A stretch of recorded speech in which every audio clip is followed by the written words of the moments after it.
coming back. We ready. We ready. 101, 7 The Truth. Tory Lowe Show. The movement continues. The marathon continues right here on 101, 7 The Truth. Truth Nation, we got guests. We got Milwaukee Mayor Cavalier Johnson in a studio. How you doing, Cavalier Johnson? I am doing all right, Tory. How you doing? Now, look, we got this walk against violence coming up, and, everybody, when we talk about violence, we talk about reckless driving, we talk about the city. Where are we, in efforts to try to deal with these things? And first of all, thank you for coming in as well. Thank you for coming through. But when we talk about this summer, when we talk about plans, what are some of the things that you have in mind as far as dealing with the summer and the reckless driving and the violence in the city? Yeah, that's a great question. Thank you for asking it because, these are issues that are important to people all over the city. And there are a number of things that we have been doing and will continue to do to address these issues as we move forward. For instance, just I believe it was 2 weeks ago, I joined the chief of police, or he joined me, and some of our community partners, nonprofit organizations that serve young people in launching the third year of this initiative that I created when I became mayor called Hello Summer. We often talk about, hey, there's nothing for kids to do. There's no place for them to go, all that. When really Milwaukee is resource rich, there's a lot of places. Well, for instance, just as one instance, we've got the largest Boys and Girls Club Association in America right here in Milwaukee. And so we brought those youth serving organizations together on our city website and said, hey, if your young person wants to do something positive, here it is. It's a clearinghouse of all these youth serving organizations and pumping that information out there for young people and their parents, their mentors, their preachers, their friends, whoever to know in order to steer them in the right direction. Of course, we had in May our Peace Week annual event, just in order to draw attention to that. There's a number of other things that we have been doing over the years to address. You mentioned reckless driving. That and Department of Public Works has some data on the street improvements that we've made, prioritizing safety over speed. And those street improvements have actually been effective in slowing that speed down, which ultimately means that if somebody were to get hit by a car, if somebody's driving recklessly, the chances are they'd survive. Because we see too many people, including too many people of color, too many black people that end up dying from traffic violence. Well, there was talk about cameras. Yes. Last week, there was this talk about having cameras set up. Yep. What's going on with that? So we want to use every single tool that we have available as it relates to traffic, violence and stuff like that. We need the state's permission in order to utilize speed enforcement cameras and other cameras to take on the issue of reckless driving. We got our Vision Zero effort. That's one of the things that's called for.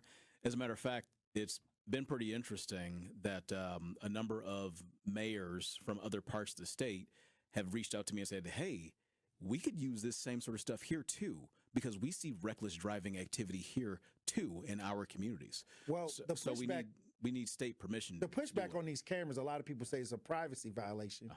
Well, I'll say this, we want to make sure that we do what we can to stop the reckless driving. Right. So many times cameras are helpful. Like, look at what happened with Sade Robinson.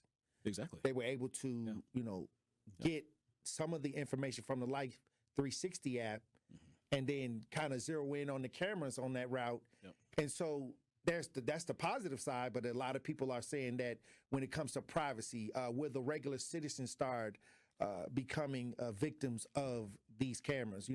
We want to get rid of an issue, but a lot of people are saying, okay, what goes on the back end? Do the citizens start paying the extra price for trying to get that convenience of dealing with reckless driving?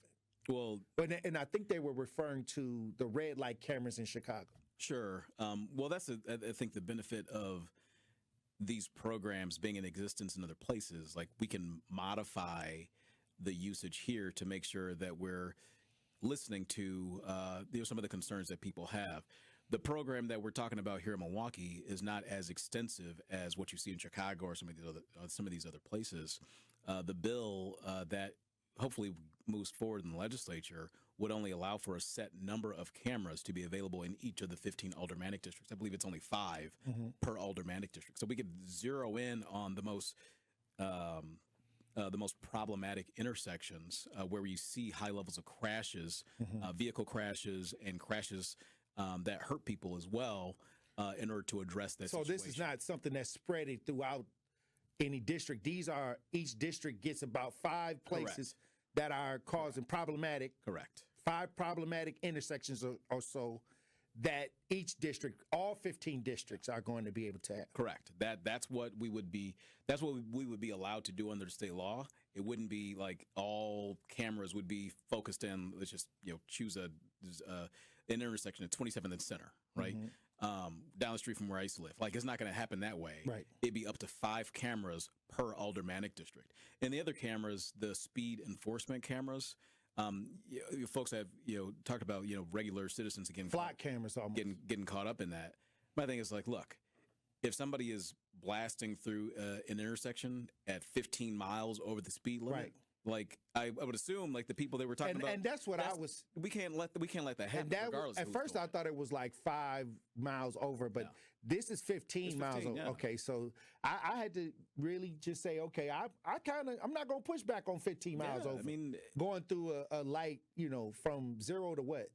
At a certain whatever. point, if you Yeah. speed through a light at 15 miles over the speed limit, I'm not gonna really push back on that.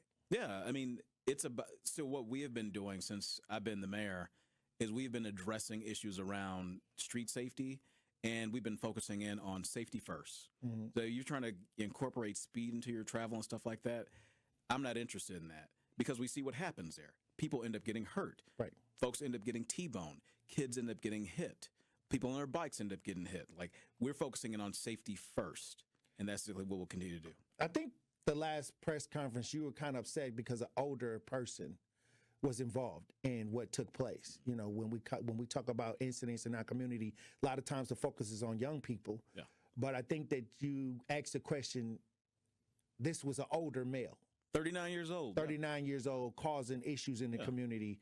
Why did you say, okay, come on, wake up? Like, I mean, because many times when you say certain things, you would think that elders would have the common sense not to be a part of some of the issues. But how bad is it that the elders are out here? I say elders. Our elders are people that are pillars. Yeah. The elders are people that's out here, maybe acting like children almost. Yeah. And you hit the nail right on the head, right? You know better, right? 39 years old, you're older than me, and you out here shooting at police officers, right? And the thing that really got me too, outside of the fact that it was a person that was 39 years old who know better, who know what the consequences are, he had a 19-year-old kid with him as well while he's out here shooting at police officers. And shooting at police officers, which, by the way, were there because of some of the instances that have happened recently over on Hampton Avenue. They were providing additional patrols. And by the way, the officer went after him because citizens, people who live in that area who want more police protection, they said, hey, there's somebody being dangerous over here, flashing his gun and stuff like that. Officers, can you do something about that? So to have somebody who's 39 years old, which, as I said, was too damn old to be out there doing something like that, I thought that was ridiculous. Well, I think I see a lot more of the what I call olders. Many times when I'm dealing with situations in the community, and it's not just the young ideas, it's just a mix of this. And I think that we have to have a well-rounded approach just overall. I always say, if you harm innocent life, if you get out here and harm innocent life, I'm gonna throw you in the trash. Like, I mean, that's the rule. You got to fight against a lot of the negative concepts when it comes to dealing with police and community too, as well. Bringing the trust. Sometimes when we have to deal with tough situations, it takes community and police. But many times, a lot of the people feel the mistrust there with the police. So how are you dealing with that? Yeah, well, I will tell you this, is that your point of view and mine are not far off. There's no daylight, in my opinion, because I've always said, and I believe this, like, if you cause death, harm, or destruction in Milwaukee, if you hurt somebody, you kill somebody, you do that stuff purposefully especially, there should be a consequence to that. You know what I mean? Like, and the reason why is because if you're not held accountable for your actions, then you feel that you can go off and hurt somebody else. You can go to some other neighborhood and hurt some other person, and I don't think that that's right. In terms of the police relations, look, the trust between community and police. Yeah, and so that's why I'm glad that Chief Norman has taken a real approach to that and building more trust between the police department and the community. More needs to happen, obviously. We have to always continue to do that. I'm glad that he's doing that and taking on those efforts. Look, the police department is everywhere. They really, really are. When I go out to all these community events, the police have a presence, and they're building those relationships. When you see some of the protests that happened recently, we want all protests to be peaceful. We want people to exercise their First Amendment rights. But part of that is not, that's not always by accident. The police are going in at the chief's direction and saying, hey, let's have conversations so we understand what the rules of engagement are on both sides here with people who are out there in the community. So they're doing a great job. I want to see more of that, but also understand it's not just police though. Right. It's violence prevention. It's, it's folks like you, it's activists that go out there. It's parents and mentors and teachers. Well, I'll say this. All these folks. Speaking of that, violence prevention, Office of Wellness and Safety, a lot going on at the Office of Wellness and Safety right now. I've seen some vacant spaces open. How are we dealing with this? Because the Office of Violence, people still call it the Office of Violence Prevention. Sure, yeah. It flipped over to the Office of Wellness and Safety. Now, what's going on with that? Because a lot of times when we talk about the city, a lot of people refer to that office. That would be on a press conference. So many times, a lot of the difficult ideas when it comes to violence or reckless driving have to be addressed. So what is going on with the Office of Wellness and Safety? Yeah, the office is still there and is still working. They're in search right now for a new director. We're whittling that field down presently as we speak.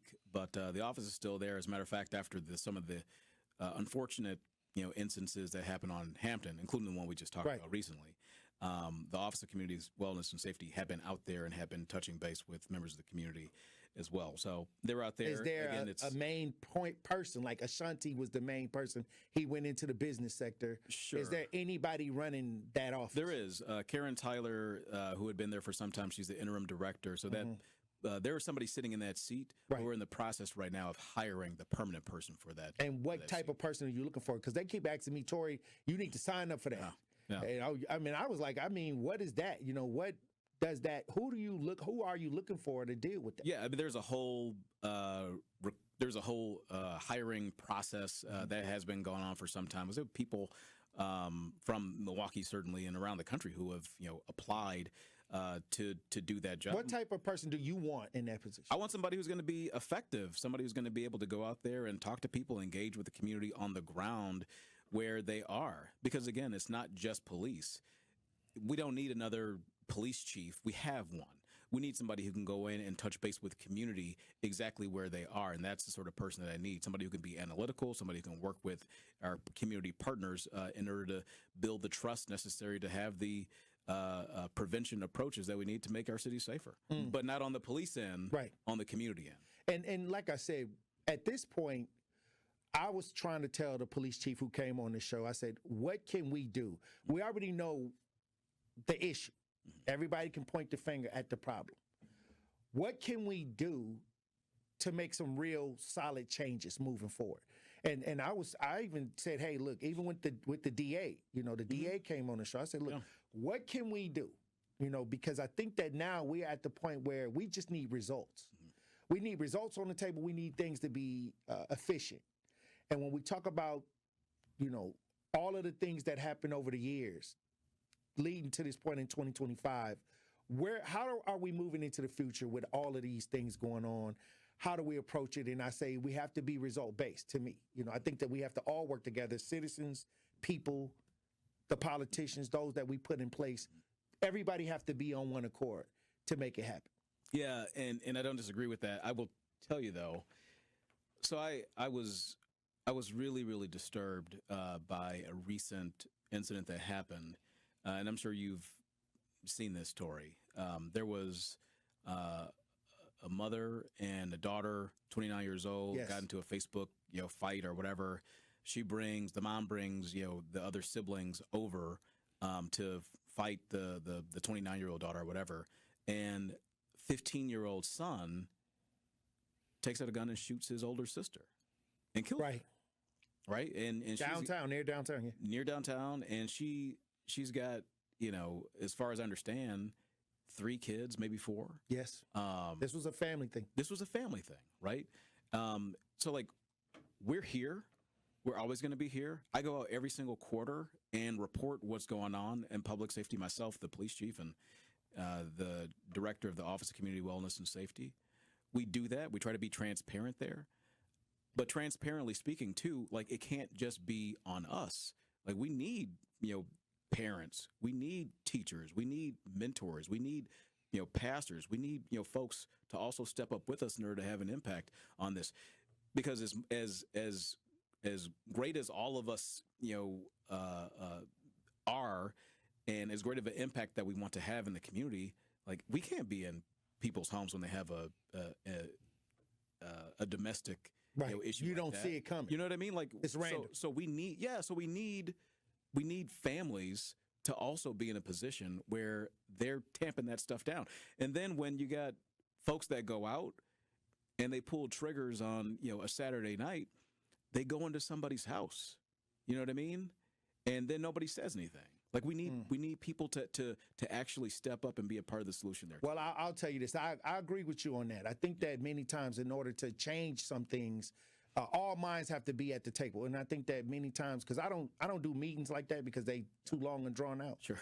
And they don't even do nothing to me. I'd rather go do it. But I think that now is a time for us to get the best minds at the table. And many times, I don't see that happening. Many times when we see things, some of those people that sometimes I see people, I don't even know where they came from, talking about issues that's going on my block and in my neighborhood to try to face the overall challenge, So I think that there's a lot of people on the front lines that need to be in these conversations to really just, because they're going to do the work, And I like dealing with people that's willing to do the work, So I don't take a lot of meetings with a lot of people because I don't see that the work is being done. So I think that now, with me having the experience of understanding the whole dynamic of what the city actually looks like and who's doing what, I think that we should start trying to corral a lot of those that are willing to make those sacrifices for free many times, And I think that those people need to have a larger say, in what's happening in their town because they're doing it regardless. So if we can kind of do something to do that, to make those communications and effectively you enhance what they're doing, what they're already doing, to me, that I think that's where we miss the mark when I see what's going on as far as the ideas of trying to get things done in the city. Sometimes many of those that are willing to do it regardless, they're not at the table. So tell me what you think about, like, what's the best way to interface with families? Like the incident that, like we were just talking about. Like, from your perspective, like, what's the best way to engage with a family that's having a situation like that happen that ultimately resulted in the death? Well, look, when we come back, I'm gonna answer that question because we got to run a break. Sure. Truth Nation, we got Mayor Cavalier Johnson in the studio. We got the Walk Against Violence coming up July 12th at 9 a.m. to 12. Stay locked in right here on Tory Lowe. Don't touch that dial. The Tory Lowe Show will be right back on 1017 The Truth, The Truth app, and 1017thetruth.com. You rappers all beneath me. 1017 The Truth, Tory Lowe Show. We got guests. We got Milwaukee Mayor Cavalier Johnson in studio. We talking about violence. We have the Walk Against Violence coming up July 12th. Sign up. Go to truthwalkagainstviolence.com to sign your family up for the Walk Against Violence that's coming up July 12th. Mayor, I'll tell you this. When we talk about the community, we talk about the struggles, the things that we're up against. What do we do when we have this type of atmosphere where we have to deal with multiple facets, where you got to deal with crime? You got to deal with maybe reckless driving. You got to deal with senseless violence. And then you got to deal with maybe people that are homeless or evicted. You got all these different ideas that cause high crime, that cause violence. How do we combat that? You lean in. You lean in. For instance, you didn't mention this just now, But this has been something that's been a problem in Milwaukee for decades, and it continues to rear its ugly head. In fact, we just saw the nation's report card, basically the NAEP scores for students in Milwaukee, particularly in Milwaukee public schools, and it says that basically black students in Milwaukee public schools are scraping the bottom of the barrel as it relates to reading literacy. MPS always had the worst test scores. Yeah, like that. To me, that's a problem. And that's one of those problems, like those other things that you mentioned, where you lean in. And so as mayor, I mean, I convened in May, and we continue to work on this, but I convened in May a group of education leaders from Milwaukee Public Schools to charter schools to private schools, along with the philanthropic community here, in order to launch our efforts around this Milwaukee Reading Coalition. Now we're busy trying to pull resources down from the state in order to make sure that teachers across school districts, regardless of what schools the kids are in, where those teachers get the tools necessary to teach kids how to read. Because when kids are able to read, it sets them up for better success later on in life. There's some studies, I think, that show that if a kid can't read by the time they get to like third grade, we know as a society they'll become criminals. Exactly. So that's what you do. You lean in on issues like that, and you work to find solutions, just like we're doing with that one. Well, I'll say this: when we talk about the education system, how come the people that are running MPS can't even fill out the paperwork to get the benefits from the state? Well, what's the issue with that? I mean, I don't know if you know. Yeah, look, I mean, that had been a problem certainly last year. I know the new superintendent, who I have the opportunity to reach out to and talk to on a weekly basis, and certainly more for, members of my staff. She's doing a hell of a job trying to turn around this. It's like an aircraft carrier trying to turn around. It's the largest, most complicated. I like that she's shaking things up. Yeah, I mean, I'm right there. I was very skeptical, but when I saw that she was actually trying to move things around to position things to be better, because you can't keep going the same way if it's not working. Yeah, and I'm seems like she's trying to shuffle things around. And I'm right there with her, backing her up on it. But that's what you do, though, to where you lean in to those problems and you work to find solutions. That's just an example.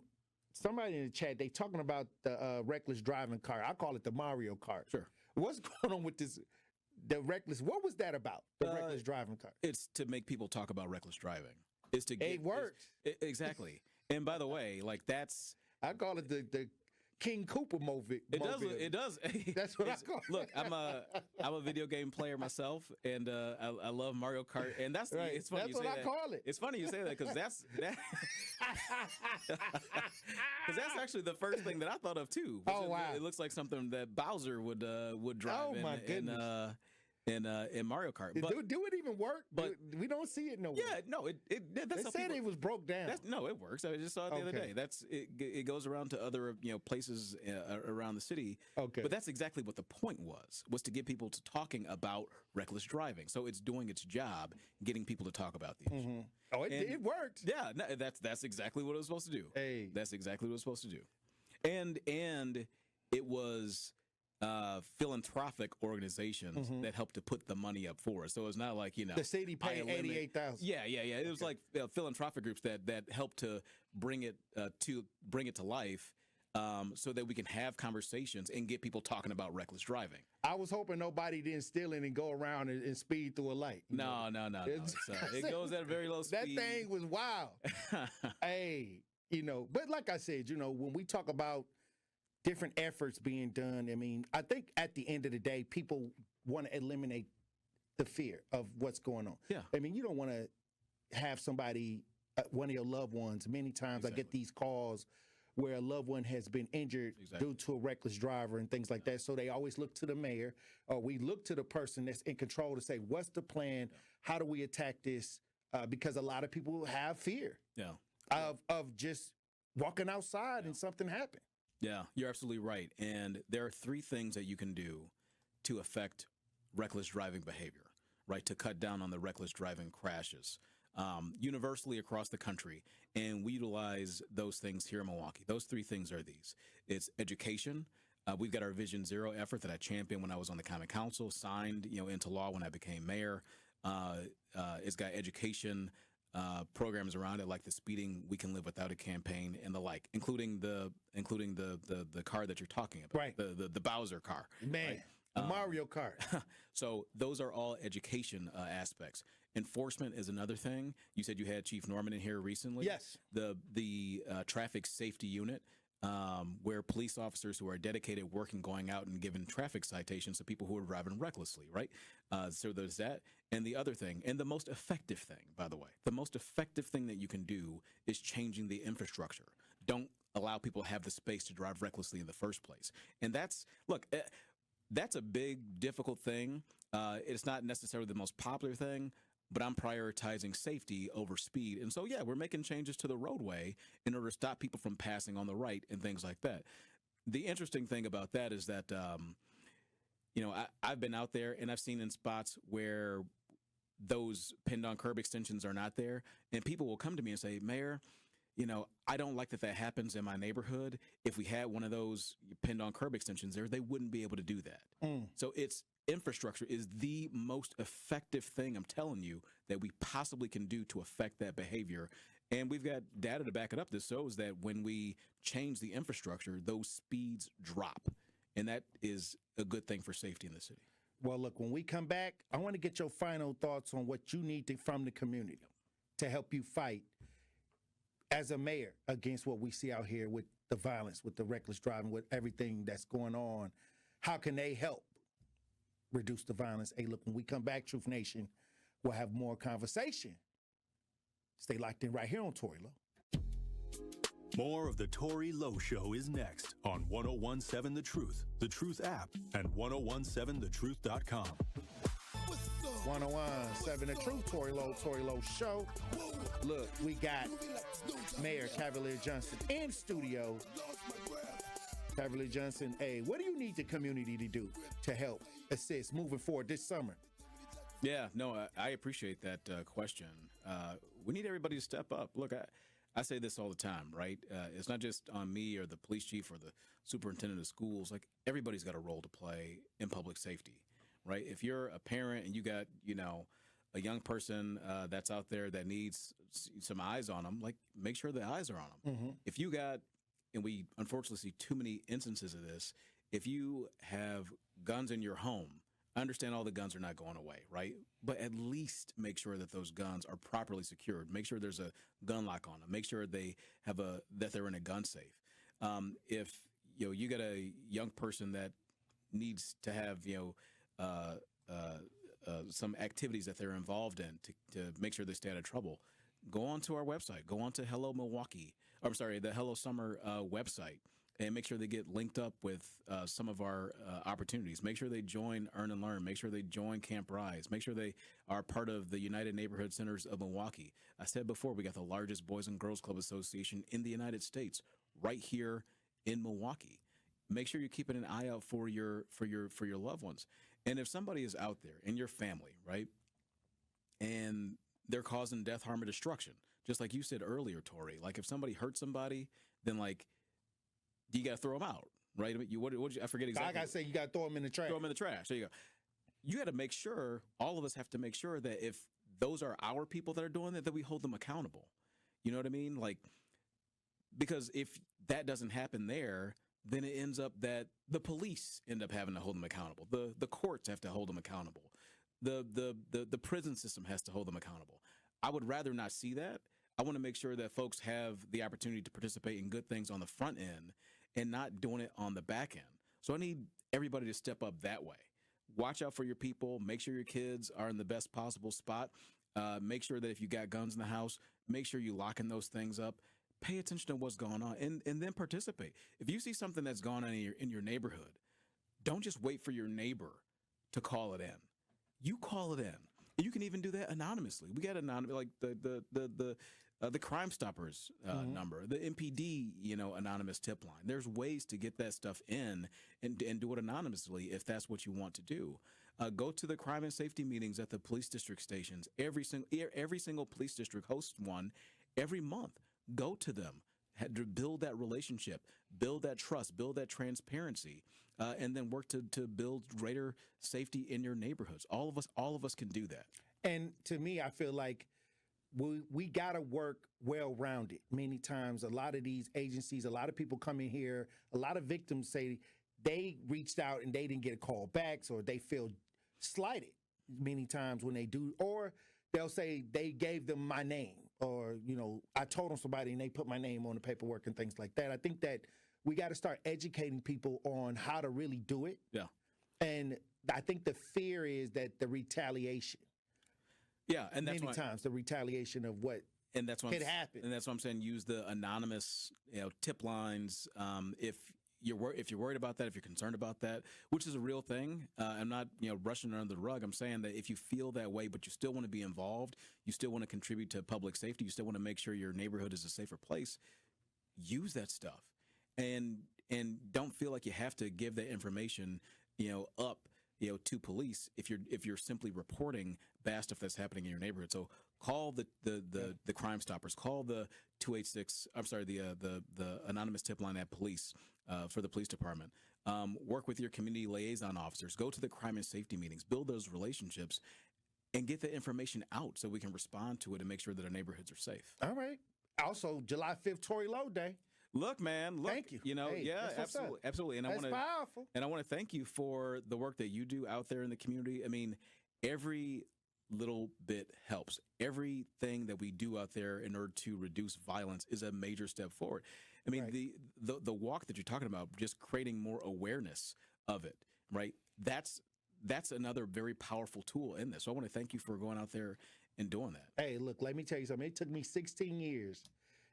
I always say T-Pain got a day before Tory Lowe. Wisconsin, right? Hey, Wisconsin. Where your song at, man? Hey, I got some songs, all right. I'm gonna write them tonight. You gonna write them tonight? Hey, well, I used to be in a rock band, but I appreciate you for coming on the show. And once again, what can we do? The theme is this year, what can we do? Yeah.